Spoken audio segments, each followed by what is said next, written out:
we understood that the National Park System has a large law enforcement presence. And law enforcement is known to keeping a lot of data, missing people, homicides, robbery, etc. Well, so we attempted to get information from them through the use of Freedom of Information Act. And we filed dozens of Freedom of Information Act requests for this data. We got information back that they didn't keep lists of missing people, locally at Yosemite or at any other national park, and at a national level. And when we requested the data, the national parks came back and stated that they were going to charge us $34,000 for a list of missing people from Yosemite, and they wanted $1.4 million for a list of missing people nationally. And they stated that they just don't keep that data. That's kind of shocking, because it would seem to me like it makes sense that a park, a national park of this size, would be probably the first place where people would go missing. You would need that information. But no, not so much. I think that they have the information. They don't want the public to know the information at this point. And we work with guys that are heads of large law enforcement departments in the United States. And their statement to me was, these people are not stupid. Yeah. They understand the need to keep this information. They just don't want to give it up at this point. Exactly. And you said, I was reading in the beginning here, that you actually, this all started just a conversation that you had with the ranger several years back. Several years ago, about 3.5, 4 years ago, a ranger came up to me and said, hey, there's some disappearances at several parks I've worked at. And I think somebody needs to take a hard look at it, because when the people disappear, there's a lot of publicity on the front end. Right. Soon after they disappear, you don't hear anything. There are some young kids under 10 years old that are missing from national parks. You never hear about them. Once they're gone, they're gone. They don't give them a lot of publicity, and it's a very disturbing fact. It is indeed. And you not only give lists, but you also give pictures and identities of all these people. Unbelievable. A former cop has put together hundreds of case files regarding clusters of missing persons in national parks where the circumstances are flat out strange. But don't expect any answers from the Park Service. At the end of the night, I was staying in a motel off the government or off the Park Service land, and I get a knock on the door. The person who confided in law enforcement veteran David Paulides was a government employee who told one heck of a story about people who vanish in national parks, places like Yosemite, but also national forests, including the Toyabe, west of Las Vegas.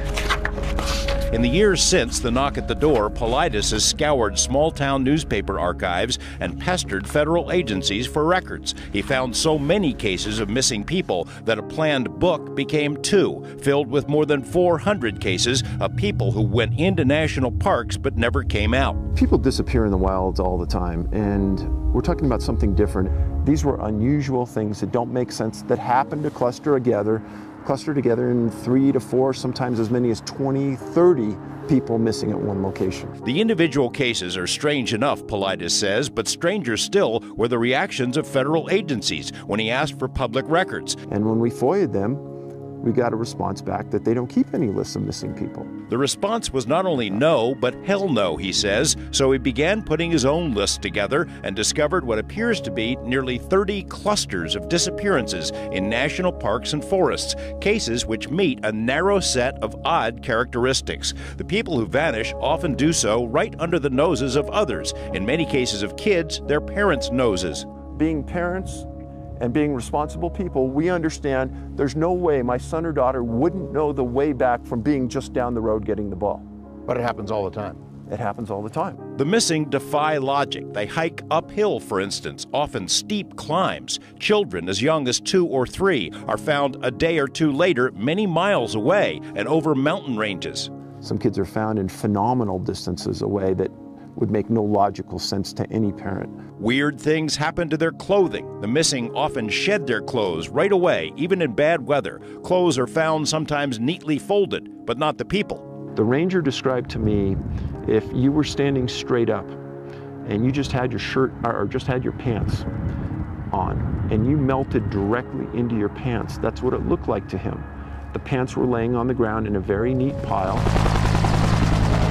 The missing defy normal search and rescue practices. Bodies are found in places that are all but inaccessible, or they're found in the open, in areas that were repeatedly searched earlier.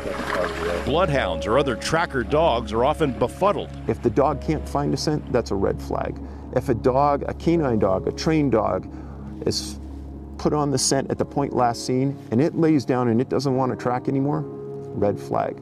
And that happens more than you think. Nevada doesn't have a major cluster, but it has plenty of cases. Children who vanished around Lake Tahoe, in the center of the state near Tonopah, and at Mount Charleston. In 1966, 6-year-old Larry Jeffrey of Henderson disappeared while playing with his 2 brothers, setting off a massive 16-day search by as many as 1,000 men. Former Sheriff Ralph Lamb remembers it clearly. Walked away from camp.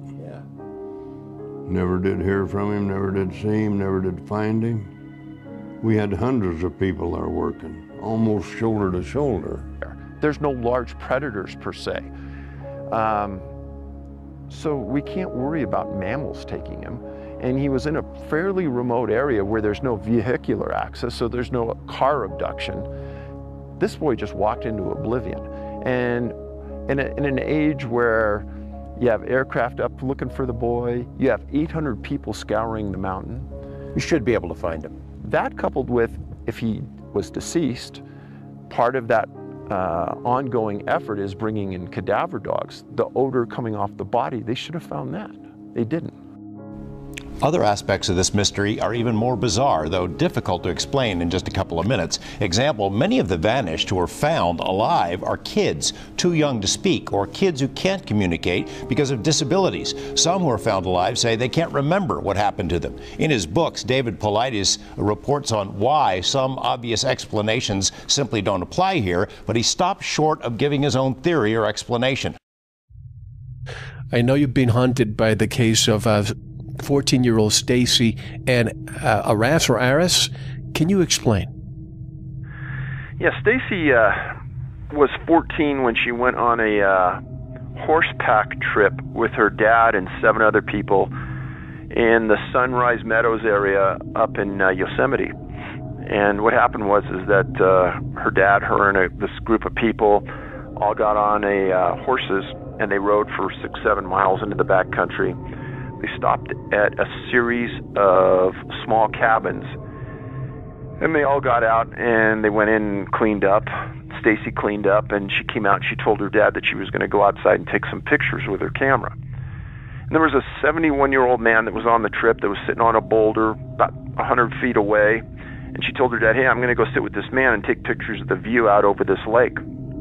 Her dad and everybody there saw her go walking over to this boulder with the man, take these pictures, and she told the man that she was going to walk down the hill 100 yards to the lake and take some pictures of the lake and be right back. And everyone saw her leave the man. The man continued sitting there. They're about 9,000-10,000 feet in elevation. She walks down this boulder field into this tree-lined area around the lake, and that was the last time she was ever seen. She never came back. And there was a absolute massive search for the girl. She actually lived in the community next to where I lived. At the time, I was living in Los Gatos, California. She lived in Saratoga. So this case was close, and it bothered me a lot. And the more you hear about this, the more it's going to bother you. So the search, all they found is they found the lens cap from her camera just inside the tree line from where she walked in to the area by the lake.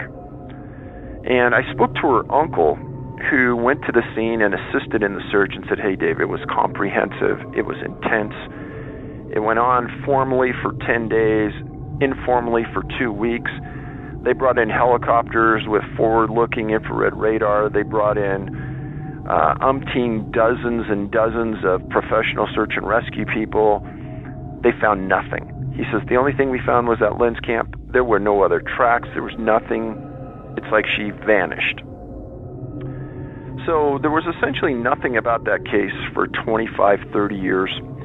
I made a request on it through Yosemite for the Freedom of Information Act to get a copy of the report.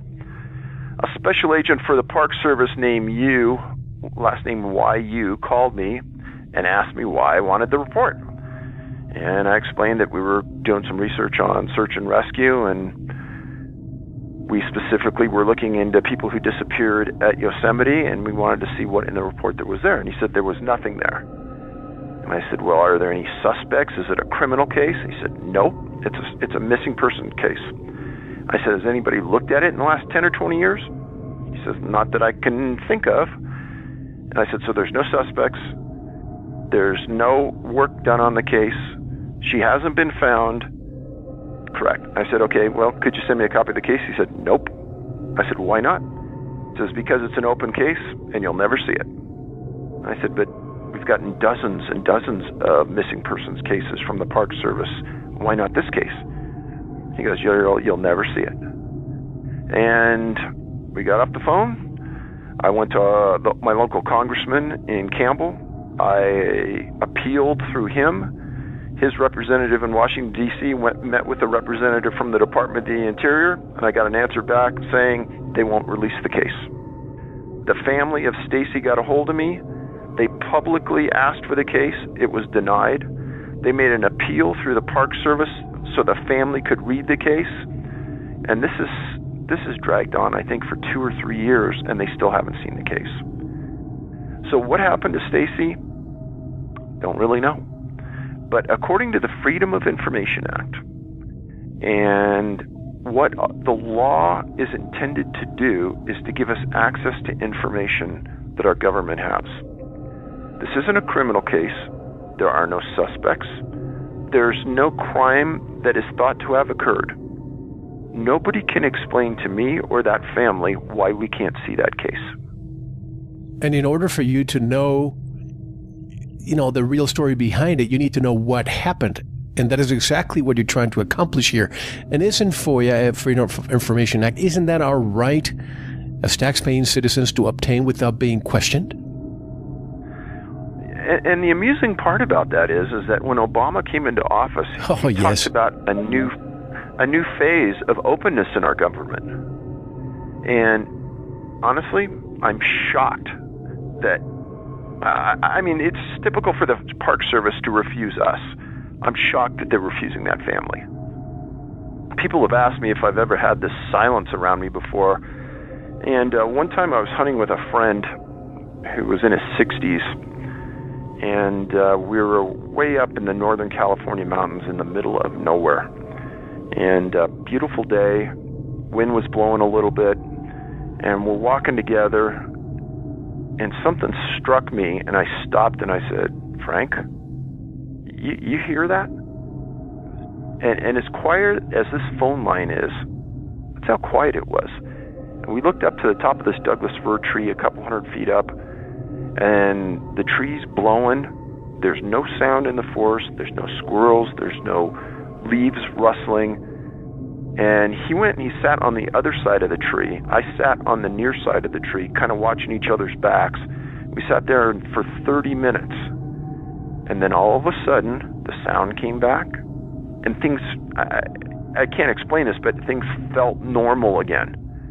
But it was an abnormal sense. He goes, Dave, I've been in the woods 55 years. I've never, ever felt or seen that happen before. And he goes, I can guarantee something was going on, but I don't know what it was. So people who have followed the books and followed my interviews, I don't discount anything, and I don't point a finger at anything. That's right. Now, you've been extremely professional about this whole thing. It'd be very easy for you to go in one direction or another, but you will not do that. And I can tell you that we've had probably 10 term paper length responses as to what's happening here. It's staggering what the amount of has been generated by people on this. And I think all the people are passionate. All of them are informed. And I think that we all go to that place in our mind that we know the most about. If you know the most about UFOs, maybe you go there. If there's another crypto topic, maybe you go there. And if you're a conspiracy believer and you think that the government might be taking us, maybe you go in that area. And you got the satanic cult abductions as well. That's another one. Absolutely. Yeah. But I think that it's